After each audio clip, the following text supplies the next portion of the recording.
โอ้มึงมันยกลอกนี่ยกลอกนี่ได้ดูปลาสลิดเต็มเลยเต็มทงปุ๋ยหนึ่งเลยเนาะนอกจากทานใหญ่เนาะปลาสลิดเต็มเลยเนาะมา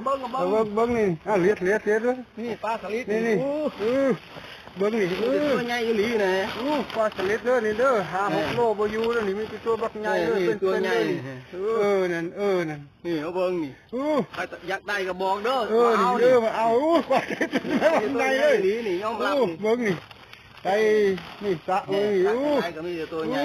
ใหญ่เลยนี่มาเบิ้งเลยมาเบิ้งเอาเด้อนี่ปลาสลิดนี่โล60 บาทนี่บักใหญ่เลยนี่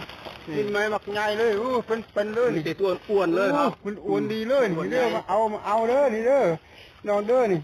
ห้วยตับท่านจานแสนชัยบ้านพะวอนร้านที่สเกตเต็มเลยนี่ปลาสลิดถูกลอกนี่เสียงใหญ่ตรงนี้เสียงใหญ่ตรงนี้